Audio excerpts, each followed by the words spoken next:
नमस्कार। किसान आंदोलन से मोदी सरकार हलकान है और दिल्ली के वो सारे बॉर्डर्स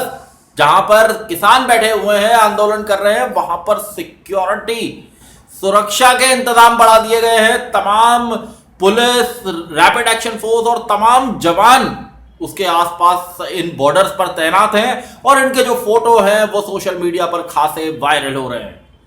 एक बात तय है कि गाजीपुर बॉर्डर पर किसान नेता राकेश टिकैत के भावुक भाषण के बाद जिस तरह का जनसैलाब उमड़ा है, उससे यह साफ है कि सरकार, चाहे उत्तर प्रदेश की सरकार हो या केंद्र की सरकार हो, वो किसानों के खिलाफ अभी एक्शन नहीं ले सकती, क्योंकि पश्चिमी उत्तर प्रदेश में उसके बाद से खासा उबाल है किसान नेताओं के बीच में। और जब विपक्षी दलों के लोग भी, विपक्षी दलों के कार्यकर्ता भी, विपक्षी दलों के नेताओं ने भी किसान आंदोलन को समर्थन देना शुरू किया है, तो ऐसे में सरकार के सामने किसान आंदोलन से निपटना एक बहुत बड़ी चुनौती बन गई। इस पर मैं बात करूंगा। आप देख रहे हैं सत्यहिंदी.com। अपील मेरी आपसे वही है कि कॉर्पोरेट मीडिया के मुकाबले आजाद पत्रकारिता का समर्थन करें, सत्य हिंदी की सदस्यता योजना में शामिल हो। आर्थिक भुगतान का लिंक हमने डिस्क्रिप्शन में दिया हुआ है। सत्य हिंदी का ऐप भी आ चुका है, लिंक डिस्क्रिप्शन में डाउनलोड कर लीजिए। आप देख रहे हैं कि किसान आंदोलन को लेकर माहौल दिल्ली के बॉर्डर्स पर कैसा है। दिल्ली के बॉर्डर्स पर जो मैं सिक्योरिटी अरेंजमेंट्स की बात कह रहा हूं वो जबरदस्त है। इसके फोटो और वीडियोस जो सामने आ रहे हैं उनसे इस बात का साफ पता चलता है कि सरकार को इस बात का डर है कि किसान अब आगे बढ़ सकते हैं, दिल्ली की ओर कूच कर सकते हैं, क्योंकि 26 जनवरी से पहले जो बातचीत चल रही थी सरकार और किसानों के बीच में वो अभी रुकी हुई है। ऐसे में जब उत्तर प्रदेश सरकार ने कोशिश ये की कि गाजीपुर बॉर्डर को खाली करा लिया जाए और राकेश टिकैत का एक भावुक भाषण सामने आया, और उस भाषण के बाद पूरे पश्चिमी उत्तर प्रदेश में, चाहे आप गाजियाबाद से शुरू करें और उसके बाद बागपत, शामली, मुजफ्फरनगर, मेरठ, सहारनपुर, बिजनौर तक चले जाएं, वहां तक किसान आंदोलन को लेकर जो किसान है वो इकट्ठा हुआ और एक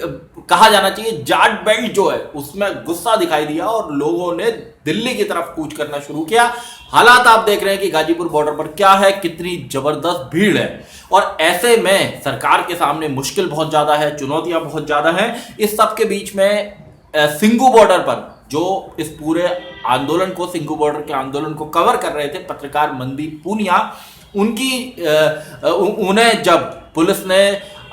गिरफ्तार किया उसे लेकर भी सोशल मीडिया पे में जबरदस्त उबाल है। और लोगों का कहना है कि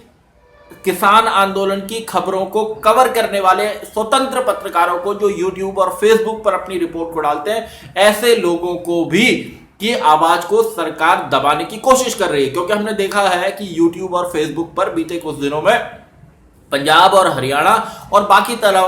राज्यों के पत्रकारों ने इस आंदोलन को बहुत गहराई तक जाकर कवर किया है। इससे जो किसान आंदोलन है वो लोगों के सामने आया है, लोगों तक पहुंचा है। इसी बीच किसान आंदोलन से जुड़ी कुछ खबरों को लेकर वरिष्ठ पत्रकार राजदीप सरदेसाई, मृणाल पांडे और कुछ अन्य पत्रकारों के खिलाफ जो एफआईआर हुई हैं, उन एफआईआर को लेकर भी सोशल मीडिया पर खलबली है, लोगों में नाराजगी है। पत्रकारों ने दिल्ली में बैठक भी की है और उनका भी यही कहना है कि अपने खिलाफ किसी भी आवाज को सुनना नहीं चाहती सरकार और उसे लेकर वो आवाज को दबाने की कोशिश कर रही है। और इस माहौल में जब किसान आंदोलन सोशल मीडिया के जरिए दुनिया तक पहुंच चुका है, दुनिया भर में आपने देखा है कि किसान आंदोलन के समर्थन में जो पंजाब के बेसिकली लोग हैं उन्होंने प्रदर्शन किया है, बड़ी बड़ी रैलियां हुई हैं। और इस सब को लेकर, इस सब के बीच में 26 जनवरी के दिन ट्रैक्टर रैली के दौरान जिस तरह की हिंसा भी हुई, 26 जनवरी को लाल किले पर निशान साहिब टांगने की घटना भी हुई, उसके बाद इन बॉर्डर्स पर सिंगू और गाजीपुर स्पेशली यहां पर कुछ स्थानीय लोगों का जो कहना है कि स्थानीय लोग आए और उन्होंने कहा कि हमारे बॉर्डर्स को आप खाली कीजिए, नारेबाजी की, प्रदर्शन किया, उसे लेकर भी माहौल बेहद गर्म है। इस सब के बीच में सरकार ने कुछ ट्विटर अकाउंट्स को सस्पेंड किया है। इनमें से कुछ अकाउंट्स ऐसे हैं जो किसान आंदोलन को लेकर लगातार ट्वीट कर रहे थे। कुल मिलाकर जो माहौल दिखाई देता है वो पश्चिमी उत्तर प्रदेश का माहौल आप कहें या आप हरियाणा का माहौल आप कहें, पंजाब तो पहले से ही उबला हुआ है, वो इन दिनों बेहद गर्म है। और ऐसा लग रहा है कि पश्चिमी उत्तर प्रदेश में निश्चित रूप से जो सियासत है वो उसको ये किसान आंदोलन उस पर जरूर असर करेगा, क्योंकि अब आंदोलन जिस दिशा में जा रहा है वहां पर लोग ज्यादा इकट्ठे होते दिखाई दे रहे हैं और सरकार ने एक बार फिर इस सबके बीच में बातचीत का प्रस्ताव रखा है। प्रधानमंत्री नरेंद्र मोदी ने हाल में कहा है कि उनकी सरकार किसानों से एक फोन कॉल की दूरी पर है और उन्होंने जो पहले उनकी सरकार ने प्रस्ताव रखा था वो उस प्रस्ताव पर सरकार कायम है। उस प्रस्ताव के मुताबिक सरकार 1.5 वर्ष तक इन कृषि कानूनों को पर रोक लगाने, इनके अमल पर रोक लगाने के लिए तैयार थी और तब तक सरकार और किसानों के बीच में एक कमेटी बनकर इस मसले का हल निकालने की बात थी, लेकिन संयुक्त किसान मोर्चा के नेताओं ने इस प्रस्ताव को खारिज कर दिया था। अब ऐसे में अगली बातचीत कब होगी, कैसे होगी, किसकी तरफ से पहल होगी, किसान अगर जाएंगे फिर उनकी वही मांग होगी, क्योंकि सरकार की ओर से जो सबसे बड़ा प्रस्ताव था, सरकार ने कहा जो हम कर सकते थे ज्यादा से ज्यादा वो हम कर चुके हैं और उस प्रस्ताव से ज्यादा हम नहीं कर सकते। लेकिन किसानों ने साफ कहा कि वो इस प्रस्ताव को खारिज करते हैं और अब बीते कुछ दिनों से आप चाहे राजस्थान ले लीजिए, राजस्थान से भी अब काफी लोग जो राजस्थान हरियाणा की सीमा पे आंदोलन चल रहा है वहां पर आ रहे हैं और टिकरी और सिंगू बॉर्डर और गाजीपुर बॉर्डर तो आंदोलन लगातार बढ़ता जा रहा है। गाजीपुर बॉर्डर इन दिनों खासी चर्चा का केंद्र है, क्योंकि किसान नेता महेंद्र सिंह टिकैत जिन्होंने सन 88 में दिल्ली के बोट क्लब में जबरदस्त जमावड़ा इकट्ठा किया था किसानों का और तब के प्रधानमंत्री राजीव गांधी को खासी मुश्किलें हुई थी उस आंदोलन से निपटने में, वैसा ही कुछ दृश्य बनता दिखाई दे रहा है। सरकार की अपनी ओर से तैयारी पूरी है, उसने बॉर्डर्स को सील कर दिया है कि किसान आगे न बढ़ सके, दिल्ली की ओर न जा सके और कई जगह मोटी मोटी दीवारें चिनवाने की भी खबर आई है सोशल मीडिया पे और इससे यह साफ लगता है कि सरकार को निश्चित रूप से इस बात का डर है कि किसान दिल्ली की ओर कूच कर सकते हैं, क्योंकि यह एक सवाल जरूर उठता है कि किसान आखिर कितने दिन तक, कितने वक्त तक बॉर्डर्स पर बैठेंगे, क्योंकि बातचीत जो है वो अभी रुकी हुई है और अगर बातचीत शुरू होगी तो किसान अपनी बात को साफ कह चुके हैं कि एमएसपी को लेकर कानून और इन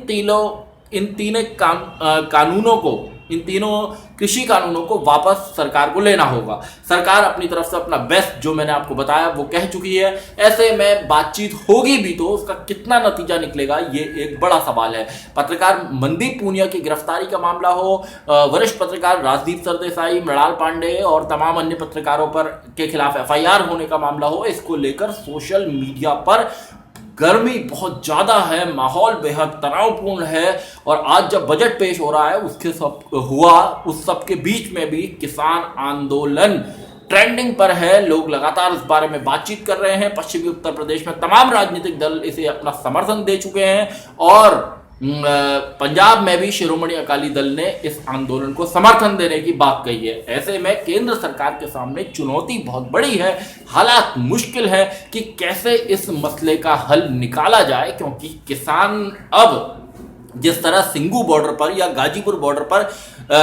जो स्थानीय लोग कहे जा रहे हैं उनके साथ उनकी झड़प हुई है, उसके बाद उनके अंदर आक्रोश ज्यादा है। उनका कहना है कि हम शांतिपूर्ण आंदोलन कर रहे हैं और कुछ लोग आकर हमें डिस्टर्ब कर रहे हैं, यहाँ पर हमें परेशान करने की कोशिश कर रहे हैं। ऐसे में सवाल तमाम उठ रहे हैं और इन तमाम सवालों के बीच में सबसे बड़ा सवाल वही खड़ा हुआ है कि कैसे सरकार इस मसले का हल निकालेगी और जिस तरह उसने सिक्योरिटी अरेंजमेंट्स को इन बॉर्डर्स पर बढ़ाया है उससे मैं एक बार फिर कहना चाहूंगा कि सरकार को इस बात का डर है कि किसान दिल्ली की ओर कूच कर सकते हैं। सत्यहिंदी.com में आज के लिए बस इतना ही। ऐसे ही तमाम मुद्दों पर मेरी आपसे आगे भी बातचीत होती रहेगी।